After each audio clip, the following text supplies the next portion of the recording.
Di sebuah perusahaan minyak di Arab Saudi, tahun 1950 terdapat seorang pegawai rendahan, anak remaja lokal asli Saudi bernama Ali bin Ibrahim Al-Naimi. Kisahkan, Ali bin Ibrahim sedang bergegas mencari air untuk menyiram tenggorokannya yang kering dan kehausan.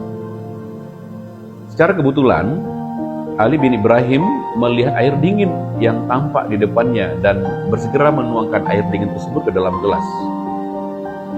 Belum sempat air itu diminum, tangan Ali bin Ibrahim terhenti oleh suara hardikan.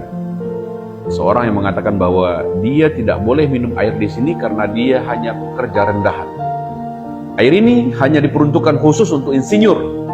Atas suara yang berasal dari mulut salah seorang insinyur yang bekerja di perusahaan minyak tersebut. Ali bin Ibrahim Al-Naimi akhirnya hanya terdiam menahan hausnya. Ia sadar dirinya hanyalah seorang anak miskin lulusan sekolah dasar. Jikapun punya keahlian, dia hanya lulus lembaga tahfiz Quran. Keahlian itu tidak ada harganya di perusahaan yang didominasi sahamnya oleh pihak asing. Hardikan itu selalu terngiang-ngiang di kepala Ali bin Ibrahim. Ia selalu bertanya-tanya, kenapa hal ini bisa terjadi? Kenapa segelas air saja dilarang untuk dirinya minum? Apakah karena aku pekerja rendahan, sedangkan mereka insinyur? Apakah jika aku menjadi insinyur, aku dibolehkan untuk minum? Apakah aku bisa menjadi insinyur sama seperti mereka? Pertanyaan itu selalu terngiang-ngiang dalam pikirannya.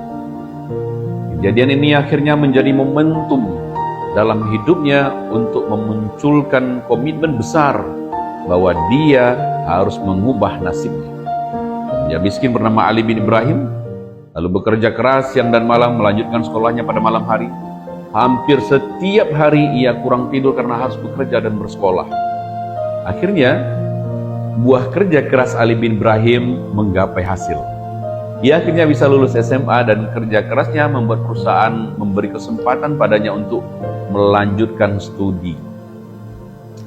Ali bin Ibrahim dikirim ke Amerika mengambil kuliah S1 bidang teknik dan master bidang geologi. Pemuda ini lulus dengan hasil sangat memuaskan. Selanjutnya Ali pulang ke negerinya dan bekerja sebagai seorang insinyur. Kembali sebagai insinyur dan bisa minum air yang dulu dilarang baginya. Karena ia sudah terlatih bekerja keras, karirnya melesat sangat cepat. Akhirnya melonjak dari kepala bagian, kepala cabang, manajer umum, sampai akhirnya dia menjabat sebagai wakil direktur. Sebuah jabatan tertinggi yang bisa dicapai oleh orang lokal saat itu.